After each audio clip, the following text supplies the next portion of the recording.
बनकर, सत्पाल, केसरी अशा मोठ्या पैलवानांना पाहिलं आणि तो पळतच आला.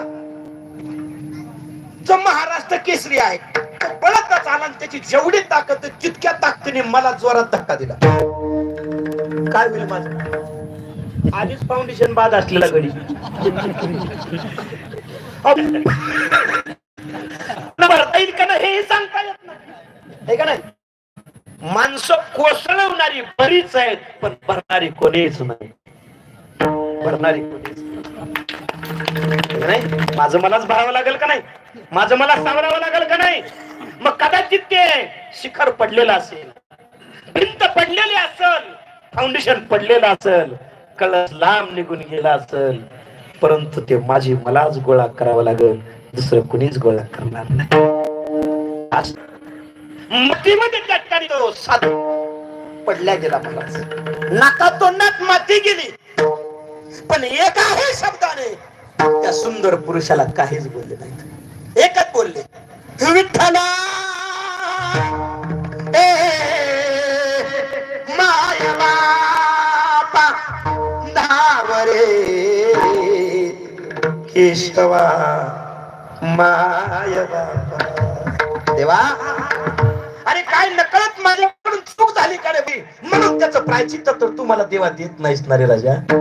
काही चूक नसताना आजपर्यंत त्या मुखातून अभद्र शब्द कधी गेला नाही, नको ते कर्म कधी केलं नाही, कधी कोणाची निंदा केली नाही, कधी कोणावर मी हसलो नाही, कधी कोणाच्या सुखामध्ये दुःखी झालो नाही, मात्र जगाच्या दुःखात दुःखी झाल्याशिवाय राहिलो नाही. देवा अशा विचाराचं जीवन जगलो रे माय बापा.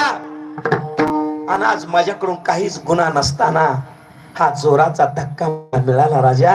माझ्या नाकात तोंडात तुला ठिकाणी अंघोळ घालण्यासाठी हातात कमंडलू धरला होता तेव्हा त्याच्यातलं पाणी सांडल्या गेलं. भगवंता काय अपराध झाला का रे माझ्याकडून राजा? काय अपराध झाला का? देवाला बोलत होते आणि हळूच पाठीमागं वळून पाहिलं तर सुंदर पुरुष दिसतोय. त्याला कोपऱ्यापासून हात सुटले, पुढे निघाला. त्याच्या बरोबरचे 2-4 जोडदार होते. ते म्हणले, पाठ जागे वाकडे आहेत, त्यांना धक्का देण्याचा अधिकार तुम्हाला कोणी दिला? त्यांच्या अधिकाराचा तरी विचार करा की राजे. तुम्हाला ऊन लागतंय म्हणून तुम्ही झाडाच्या सावलीचा आसरा घेतलाय, पण ते उन्हात चालतायत म्हणून प्रत्यक्ष सूर्यानं त्यांच्या डोक्यावर छत्री धरली. याच्यावरून तरी त्यांचा अधिकार ओळखा की राजे, याच्यावरून तरी त्यांचा अधिकार ओळखा की. नाही ओळखला, नाही ओळखला. निंद्याच्या भावनेने पुन्हा जोडा. आणि महाराज तसेच रांगत रांगत पांडुरंग परमात्म्याच्या मूर्तीजवळ गेले, साष्टांग दंडवत घातला. अष्टावक्र ऋषींचं डोकं पांडुरंगाच्या पायाला चिकटलं. डोळ्यातून अश्रुधारा मोकळ्या निघाल्या आणि पांडुरंगाच्या पुढे हात जोडले. देवा सांगणारे राजा, सांगणारे राजा, काय अपराध घडला का? काय अपराध घडला का माझ्याकडून? देहाची ही आवड झाली याचं दुःख मला नाही, कारण हा माझा नाही. माझा नाही असताना याच्यावर आम्ही उदास आहोत.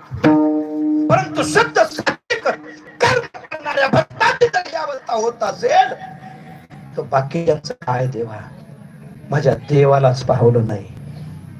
मूर्तीत सुंदर पुरुषाला त्याचं नाव सुदर्शन, त्याला प्रत्यक्ष भगवंताने आत जाग्यावर त्रास दिला, परंतु तो काहीच बोलला नाही. तरीही तो रक्त बंबा होईपर्यंत त्याला त्रास दिला. आज मी तुला शाप देतोय, तू इतका जाग्यावर वाकडा होशील, इतका जाग्यावर वाकडा होशील की तू किती जाग्यावर वाकडा आहे हे जगातल्या कुठल्या तत्वज्ञाला सांगता येईल. तो जगातला 1 नंबरचा सुंदर पुरुष बर का किरण बाबा. तो कुठलाही दिसतो, गंजी खाली दडलेला, हिरवं गवत असो तिथं दिसतो, पाण्यात दिसतो, दगडांच्या गोट्यामध्ये दिसतो. बघा तुम्ही वाईट ओळखलं, हा सुदर्शनच आहे तो, पण आता सापाच्या रूपात. जगातला 1 नंबरचा सुंदर पुरुष आज साप होऊन पडला. तो इतक्या जाड्या वाकडा आहे, त्याचं वाकडे पण त्याला सांगता येत नाही. महाराज सांगतात जे भक्त असतात ना ते देहावर उदास